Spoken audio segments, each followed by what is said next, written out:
Hi guys, it's Kirsten from Happy Little Quilt Shop. We are gonna try something new tonight. So I think a lot of you, hopefully a lot of you, know that I have a background in wine. So I went to school for sales and entrepreneurship, and then wine absolutely became my thing. Went to school to learn all about the winemaking process and how to sell it and how to drink it, of course, but how to determine where wine is from and everything that goes into it. So I thought we'd do like a little works in progress wine Wednesday kind of thing. So I'm going to show you what I'm drinking first. So I am drinking a 2022 Decoy Cabernet Sauvignon. It is a red wine.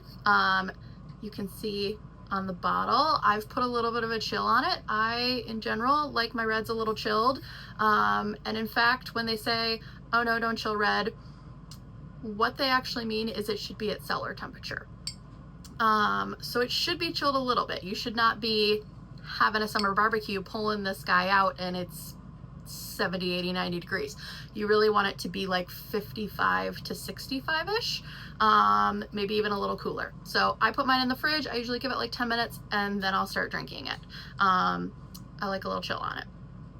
So this wine is from California and it is beautiful. You can kind of see that's the downside to the wine being chilled, is then it fogs the glass a bit.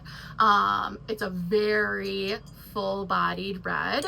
It is very tannin heavy. If you don't know what tannins are, tannins is that like feel on your tongue that feels like maybe a little gritty, or when it gets to the back of your mouth, you might kind of be like, ooh, wait, is that a little sour? That's that tannin feeling. So this is a very tannin heavy wine. In general, reds are very tannin heavy, especially Cabernets. This guy,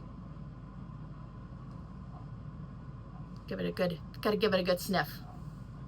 Gotta really get the nose in there.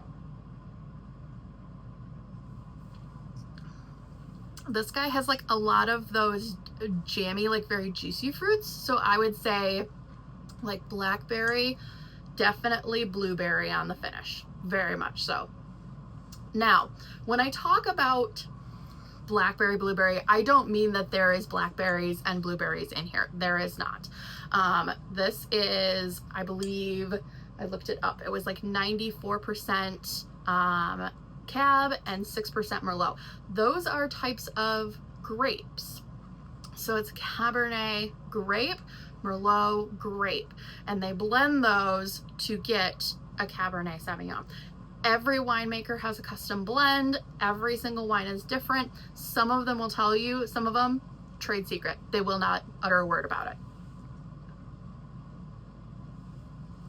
Very good wine. So blackberry, blueberry, definitely a little bit of, they call it like baking spices in the industry.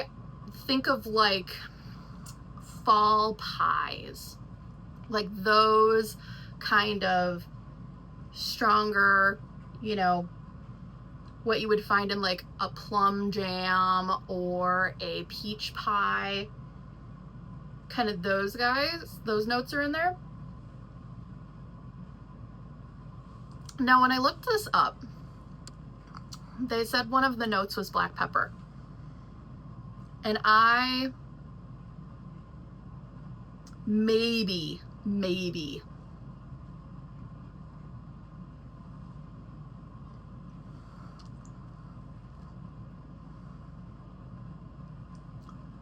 touch, maybe very end there, get a little bit of that black pepper. Same thing. I'm not saying that there's black pepper in this, just grapes, but depending on how they age them, and this is aged for 18 months in French oak. Yes, it makes a difference between French oak, and now there are barrels that are American oak, and there's some that are Russian, and I think someone was telling me the other day that there's even some oak barrels coming out of like China now, which sounded a little crazy to me. I'm gonna have to look into that. But French oak barrels, it's very specific. It really changes the flavor of the wine. And it's just grapes in here, but can get a whole different result depending on how long it sits. This is a great, I would say, not everyday drinking wine. It's like $18 to $25 depending on where you are. But if you're having a nice roast dinner, now we're headed into fall. I will drink red in the summer too. It's tail end of summer still.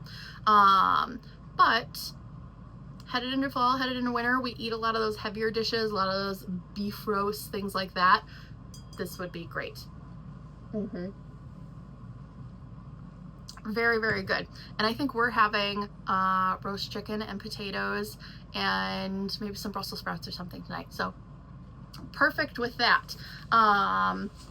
So that's what I'm drinking. Get yourself a bottle of Decoy Cab.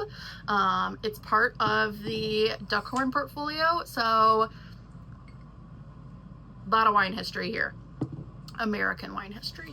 I'm sure you guys, if you're drinking wine, you're probably drinking a California red. Now, let's get to the quilting stuff. So, I started this Monday. I'm still cooking along on it. I do not get as much time to sew as I would like, but I am working on, I'm relatively certain this is pronounced Wardle. I really hope so. It is a intermediate level pattern. I would agree with that. And it holds, it's from Stuff Sydney Sews, and it holds a pickleball paddle. And there is this little cutie called the Pickle Pouch, and this holds your pickleballs. I don't play pickleball. I don't know why I'm making this. I saw it on it was kind of trending on TikTok, I think, or maybe Instagram, and I was like, you know, it's just so gosh darn cute. And there were some folks talking about pickleball in store the other day, and it just seemed like a sign. So I was like, I gotta make it. So I'm making the Wardle and the Pickle Pouch.